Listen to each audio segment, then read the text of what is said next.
I am going to say this because the media people are not doing this government any service.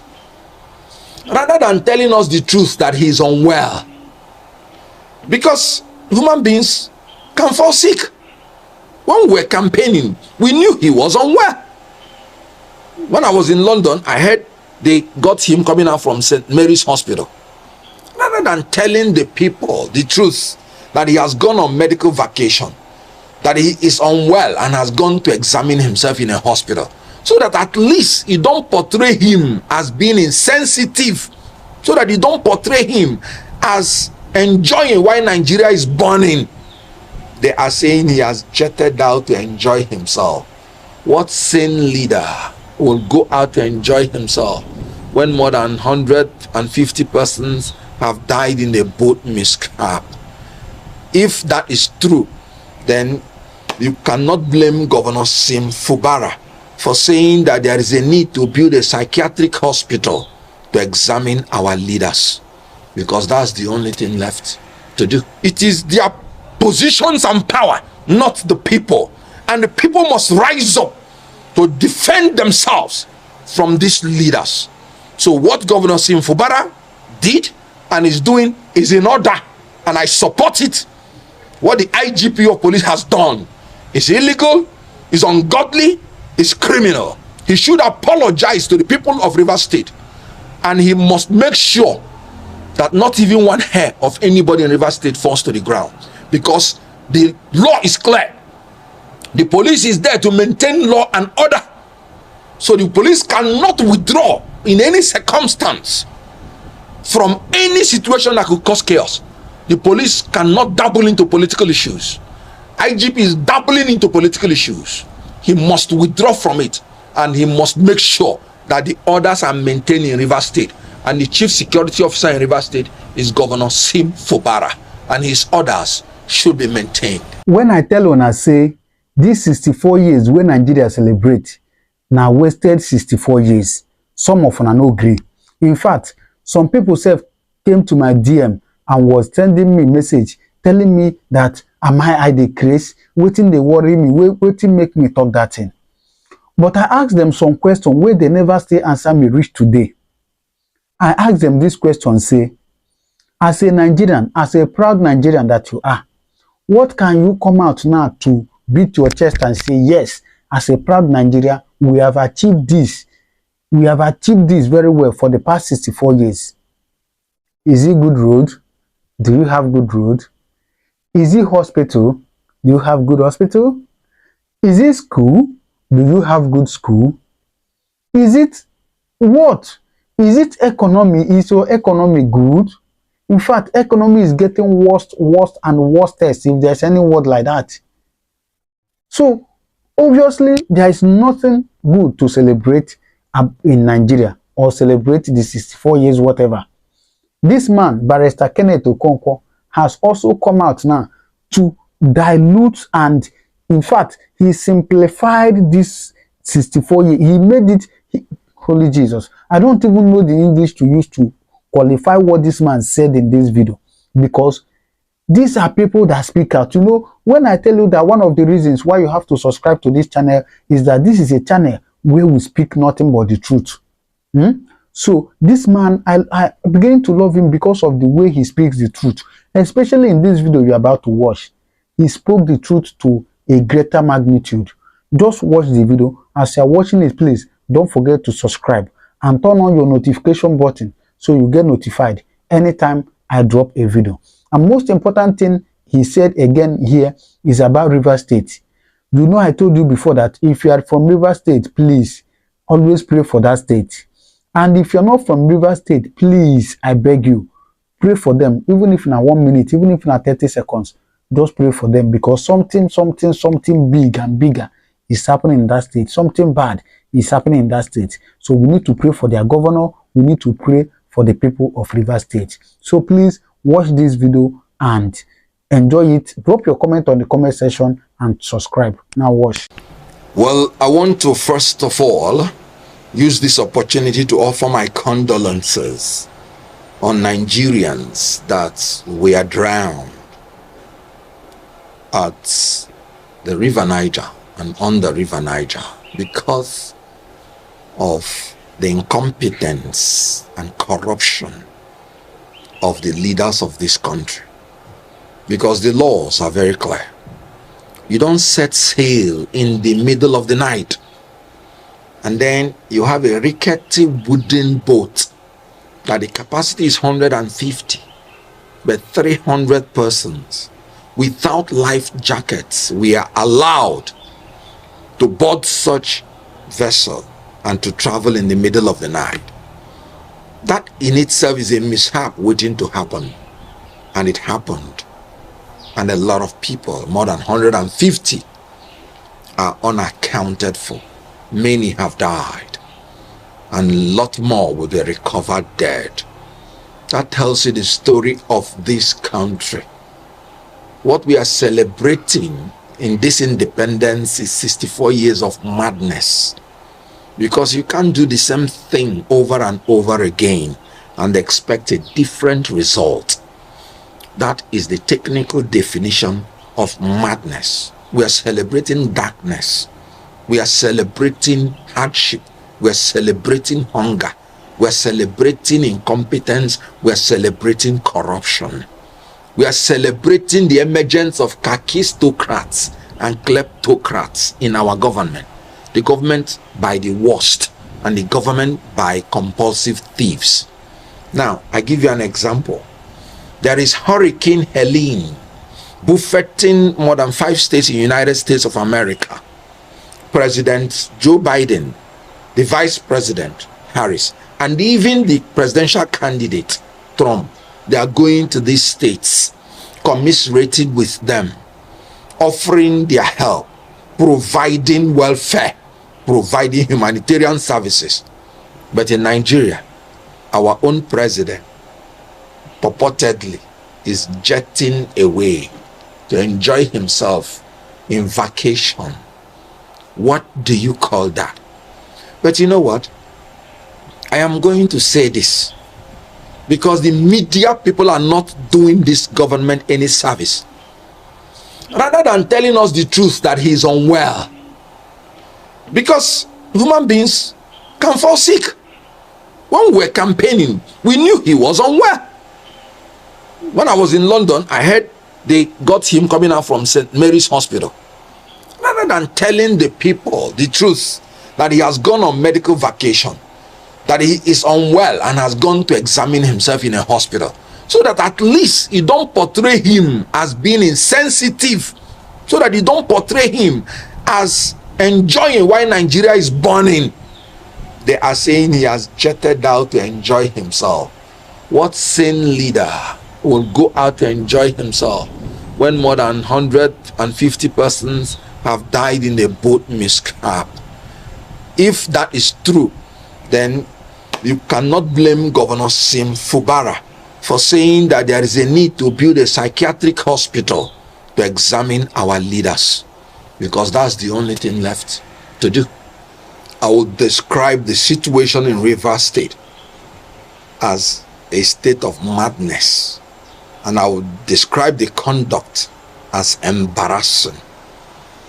First and foremost, that a PDP will sabotage the government of PDP in Rivers State by purporting they are not going to partake in the election, in the local government election in Rivers State, tells you that PDP now, as presently constituted, is a party of abnormality, and that APC's government cannot do the right thing to encourage Rivers State to conduct its local government election, tells you that APC party, as presently constituted, is an apology.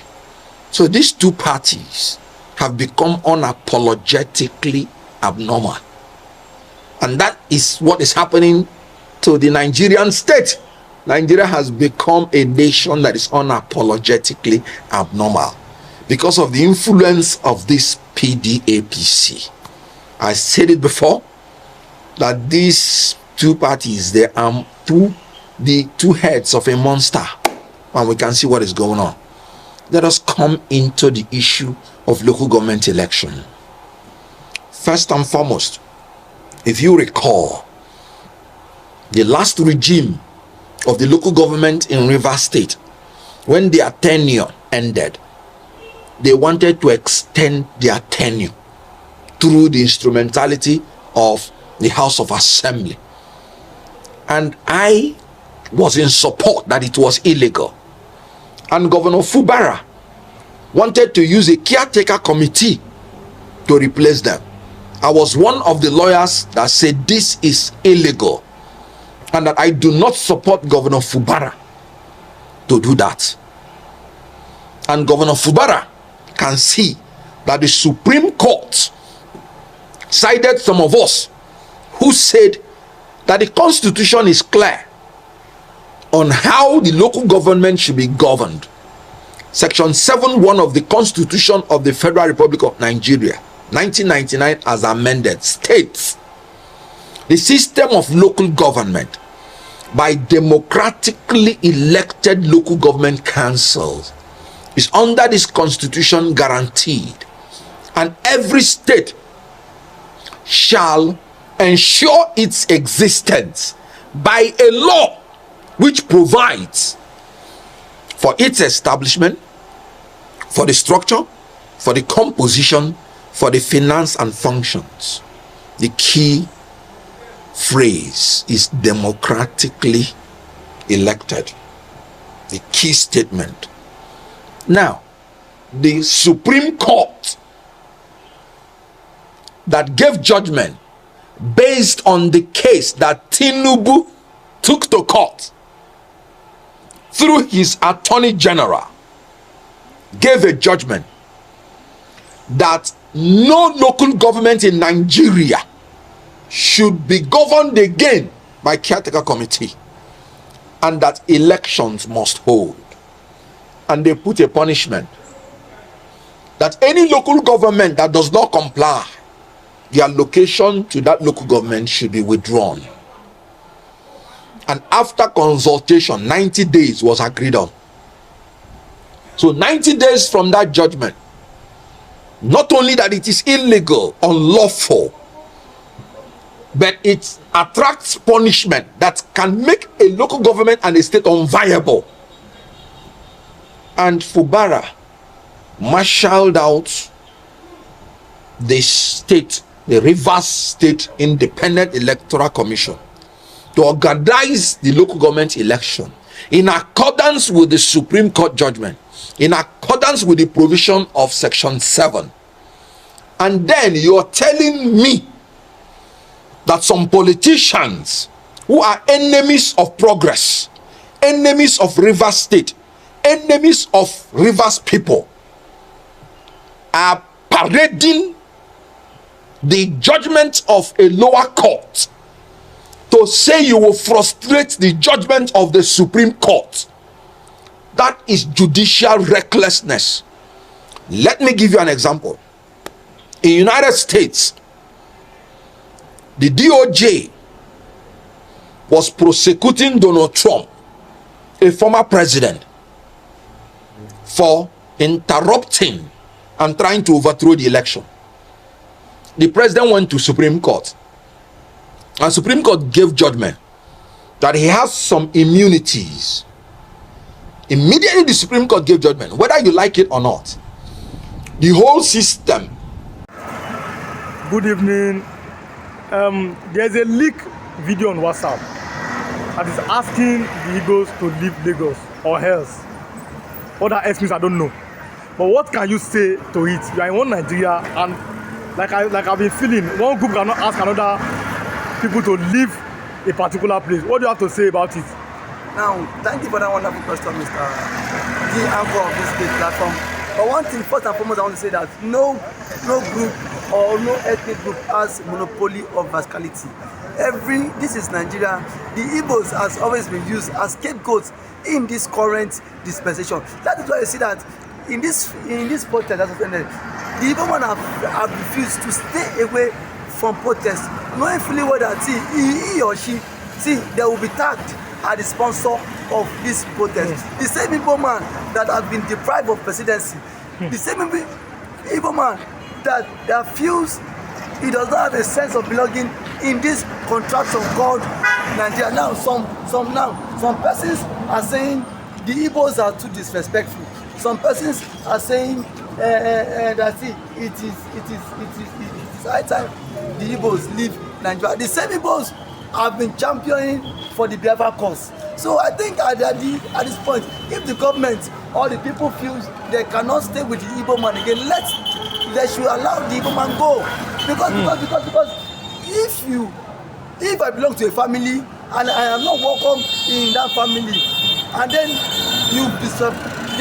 I've been disenfranchised of my rights in that family, I don't think it is my obligation for me as an adult to do a change of name, of surname. That's it. From now, I denounce this family. So they should stop. They should stop all this blame game.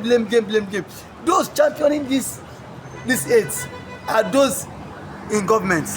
Truth be told, an individual can just wake up one day and say Igbos should go. It is not possible. He doesn't have that popularity. He doesn't have that clout. Some persons in government are championing this. Igbos should leave Lagos. Now, if the Igbos leave Lagos now, those that claim to be the owner of Lagos, can they rent all the shops in Lagos? Can they rent all the apartments in Lagos? That's one of the politics the government have played, that they see there is no support in the southeast. Today they are saying that Igbos to go. Even an average Igbo man is even tired of the taxation in Lagos. An average Igbo man is tired of the molestation from some hoodlums who attack them every now and then. You saw it. They are saying when that in build up to the protest towards this August 1st, some persons went to Lagos Island Market, Balogun, to precise, and then there any Igbo man say nobody should come and protest or else their shops would go for it. And now this is a country that has a governor, a state that has a governor. Now are you saying that the governor of Lagos State did not see or watch that video? Let us away from that. The same people now, when he build up to the protest in Ikorodu, some person threatened all the masquerade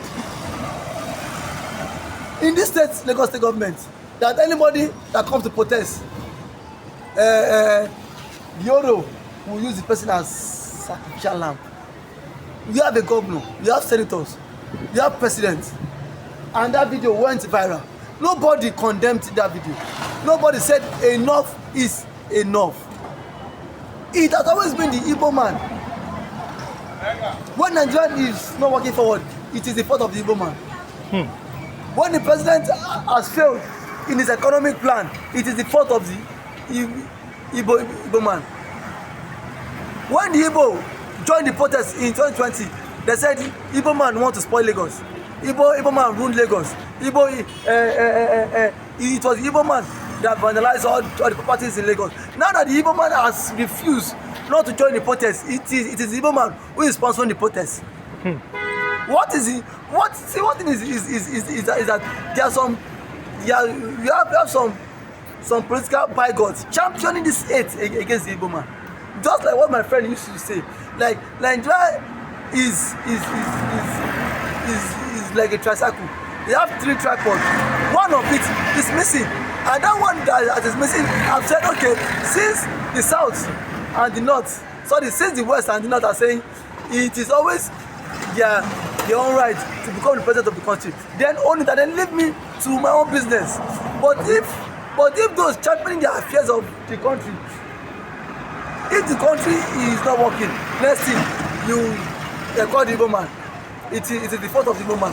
Now that the Igbo man has refused to protest, are you saying if it was the Igbo man that issued that threat, won't that man be arrested now? Let's not forget I think the Yohaneze Indigbo leader, the first time that said IPOB would overrun Lagos. DSS has arrested him for over 2 years ago. That man has said he will send Ekpa to Lagos. Yes. He has been arrested. So now, the same person who has issued this threat now, he is nowhere to be found. And the governor of Lagos State the deputy governor of Lagos State was in Arise TV today saying he will be arrested. When will the man be arrested?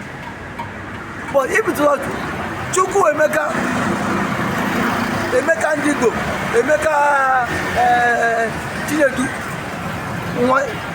issued a threat against the government or against the people of this particular region, what would have happened to that man?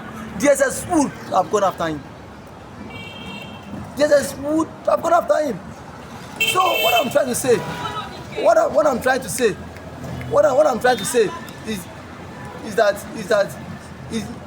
that enough of all these blame games on the Igbo man. Okay. The Igbo man has failed. He does not have a sense of belonging in the country. So why a failed government should not be attributed or to attached to the Igbo tribe? Igbo is not the cause of the failure of the current president. Igbo is not the cause of a failed economy. And Igbos are not the failed, are not the cause why Nigeria has been stagnant since 1960. I think at this point, my call to those people championing for this hatred against the is that they should resist from it. Tomorrow the ball might turn. Yes. And then later on, it will fall into your own thing. Nobody has a monopoly of rascality. One thing that is that we are also here for peace. Just like what the deputy governor said, we should go after the person calling for the Igbo Monthly campaign and then deal with that person. Deal with the person. Let the person pay the price of that threat. Thank you for having me. At this point, you have to say you can subscribe to our YouTube channel, like our videos, share, comment for more political discourse. Thank you.